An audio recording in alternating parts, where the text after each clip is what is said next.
give the floor to the representative of Asawi people, Dr. Karim again, please. You have the floor. Thank you. Thank you very much, Dr. Gonzalez, and thank you for everyone else present. As it was said, Iran is a multinational country despite everything that whether governments or non-government organization trying to tell the world that Iran is one nation, one religion, one people. Among the constituency, one of the six major ethnic groups that constitute Iran is the indigenous Ahwazi Arabs, who live in southwestern Iran, province of Khuzestan, which was called Arabistan since the 16th century, but it was changed to Khuzestan to negate its Arab character in 1936 by Reza Shah. Arabs are about 10% of the population, anywhere between 5 to 7 million people, scattered in different provinces of Lorestan, Kogelevie, Khuzestan, and other, but mostly are in Khuzestan. The successive regimes in Iraq have deliberately kept the Ahwazi nation backward. We have been subjected to eradication of our national identity, our culture, language, and customs, as faced with forced assimilation, depriving Arab children from studying in their own mother language. While Ahwazi land has 90% of Iranian oil, Arabs live in abject poverty, and that's not my word. That's the word of Milon Qatari, the last rapporteur who visited Iran. For the past, 90 years, the clerical regime put the Ahwazi Arab nation under political, cultural, social, economic subjugation. These regimes stripped indigenous Arabs of Ahwaz from their human rights and lowered their status to the ranks of second and third class citizens. The policies of the Islamic Republic, like its predecessor, is based on the elimination of the national identity of Ahwazi Arabs, and to a lesser degree other nationalities such as Kurds, Turks, Baluchis, Turkmen, and others. The aim is Persianization or Farsization, where everything must be Persian. This policy is based on a supremacist and a chauvinist ideology aimed at the elimination of non-Persian cultures, especially the identity and culture of the indigenous Arabs. Socio-political structure of the Iranian society is designed and subscribed to and serves the view that Iran is one nation with one language and one religion and one identity. But in fact, Iran is the most diverse country in the Middle East, a multinational state that's comprised of all the Arabs, Baluch, Persians, Kurds, Turks, Turkmen, and others. It's also home to Sunnis, Christians, Jews, Baha'is, Mandanis, Zoroastrians, Yazidis, and all the others. These ethnic and religious groups comprise at least 50 to some estimate by 65% of the population. Yet these groups have not been accorded equal citizenship. They are not being officially acknowledged. By constitution, Persian language is the sole official language, and Ja'fari Shia is the official religion. All others are ignored, oppressed, negated, or at best, they're marginalized.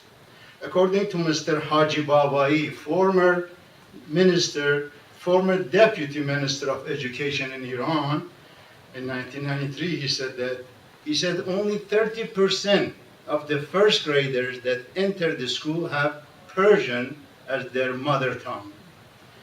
Using Shia ideology, theology, and Persian literature, history, language, and education, the regime strategically and deliberately privileges one ethnic group or one religion group over the others, thus creating inequality, exclusion, animosity, and factionalism among various ethnic and religious groups, hence stifling solidarity and chance of democratic transformation.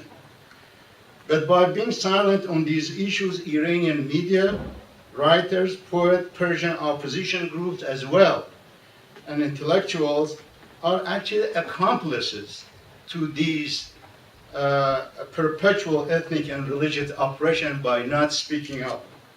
Ahwazi Arab people have been one of the most excluded constituent nationalities in Iran and socioeconomically rank at the very bottom. Arab demands for basic human rights, including education in our mother tongue, social and economic justice, has often been labeled separatist, tajziyeh talab, secessionists, Wahhabis, or stooges of foreign countries. Systematic Arabcity or anti-Arab campaign to strip Arabs of Ahwaz from their national identity and culture and language and history is prevalent not only among Iranian media, but among a segment of general population as well, unfortunately. The Islamic Republic government under the President Rouhani continues the forced settlement policy to force Arab population out of Khuzestan to Persian provinces. In the past 15 years, we have studies done in Iran that 1.2 million Arabs were forced to Yazd, Kerman, Isfahan, and others, and 1.5 non-Arabs were moved into Khuzestan. As the previous regime, in this regime, Governor General of Khuzestan, all other provinces, political, military, and security commanders and officers, mayors, and all high and mid-level government officials of Khuzestan have consistently been appointed from non-Arab outsiders and non-natives. We haven't had an Arab governor for 90 years, since Sheikh Ghazal in 1925. Now, under it started under Ahmadinejad, and now under Rouhani, for the past couple of years, about 50 Arab activists have been officially executed. And some of them were mentioned by Dr. Shahid. Displaced from their traditional lands and crowded into slums, the Ahwazi Arabs endure human development indicators that fall well below those of the Iranian national average. Illiteracy among Iranians is said to be between 14 to 18%, whereas among Arabs is 40%, and among women is much higher. Levels of poverty among Ahwazi Arab outstrip many African countries, yet these African levels of deprivation are occurring in a province that has more wealth than the UAE, Kuwait, and Bahrain, and others combined. Institutional racism has recently escalated to full-scale ethnic cleansing and violent repression against awakened Ahwazi Arab nation. Despite constitutional guarantee of equality, Amnesty International states that Ahwazi Arabs had little or no access to clean water, sanitation, or other utilities such as electricity, and expropriation by the Iranian authority is reportedly widespread. It appears to amount to a policy aimed at dispossessing Arab farmers. In 1925, Milon Qathari, and I quote him again, he went to Iran, he said, quote, "Thousands of people living in open sewers, no sanitation, no regular access to water, electricity, and no gas connection. And the estimate we receive is between 200 and 250,000 hectares of land have been expropriated from them." End of the quote.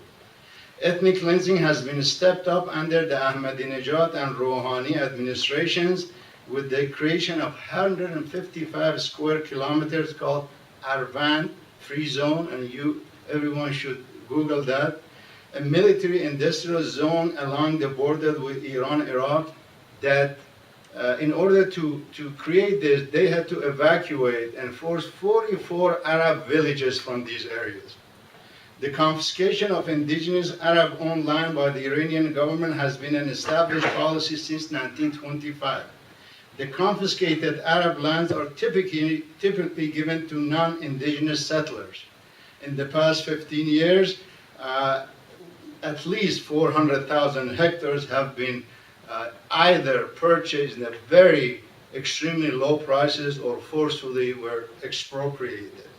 Since 2004, the Iranian regime has undertaken a huge resettlement settlement, displacing the indigenous Arabs in settlements like Ramina 1, Ramina 2. These are all non-Arab settlements in Ahwaz, in the Arab, just like Israeli settlement. They have big walls with big pools and everything, yet with Arabs living outside of it, as I said, they live in abject poverty. In short, the other thing that, is alarming is and this is, I think, hasn't made it to mainstream media, but the diversion of Karun River. Karun River is the largest Iranian river. It has been diverted since Rafsanjani was president. This project has taken, now is complete. They have erected 7 diversion dams and diverted the waters to Isfahan, Yazd, and Kerman. And what resulted was, you sometimes see this huge dust storm, okay? And while the province as a whole suffers from shortages of water. I will make my remarks short, but it is an ethnic cleansing, an obvious ethnic cleansing that Ahwazi Arabs are subjected to, and it's about time the world pay attention to what goes the repression of religious and ethnic minorities in Iran. And I thank you.